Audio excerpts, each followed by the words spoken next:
Чули сте, че е било казано на старовременните: не убивай, и който убие излага се на съд, а пък аз ви казвам, че всеки, който се гневи на брата си, без причина, излага се на съд, и който рече на брата си рака, излага се на Синедриона, а който му рече: бунтовни безумецо, излага се на огнения пъкъл, и тъй, като принасяш дара си на олтара, ако там си спомниш, че брат ти има нещо против тебе, остави дара си там пред олтара, и иди, първо се помири с брата си, тогава дойди и принеси дара си, спогаждай се с противника си по-скоро, докъдето си на пътя с него, към съдилището, да не би противникът ти да те предаде на съдията, а съдията те предаде на служителя, и да бъдеш хвърлен в тъмница. Истина ти казвам, никак няма да излезеш оттам, докле не изплатиш и последния квадрант. Чули сте, че е било казано: не прелюбодействувай, но аз ви казвам, че всеки, който гледа жена, за да я пожелае, вече е прелюбодействувал с нея в сърцето си. Ако дясното ти око те съблазнява,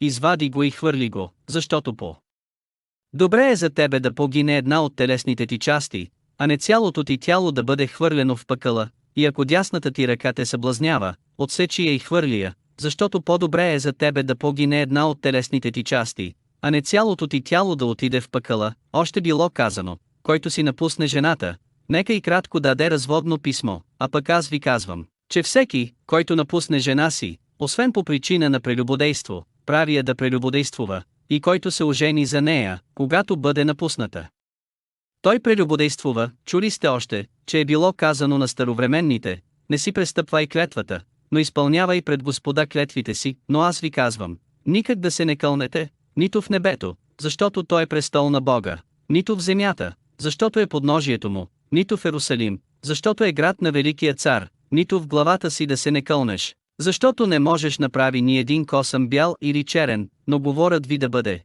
да, да, не, не, а каквото е повече от това, е от лукавия. Чули сте, че е било казано: око за око, зъб за зъб, а пък аз ви казвам, не се противете на злия човек, но, ако те плесне някой по дясната буза, обърни му и другата. На тогава, който би поискал да се съди с тебе и да ти вземе ризата, остави му и горната дреха. Който те принуди да вървиш с него 1 миля, иди с него 2, дай на оногова, който проси от тебе, и не се отвръщай от оногова, който ти иска назаем. Чули сте, че е било казано: обичай ближния си, а мрази неприятеля си. Но аз ви казвам, обичайте неприятелите си и молете се за тия, които ви гонят, за да бъдете чада на вашия Отец, който е на небесата, защото той прави слънцето си да изгрява на злите и на добрите, и дава дъжд на праведните и на неправедните. Защото, ако обичате само ония, които обичат вас, каква награда ви се пада?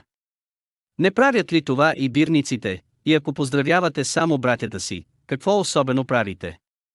Не правят ли това и езичниците? И тъй бъдете съвършени и вие, както е съвършен вашият небесен Отец.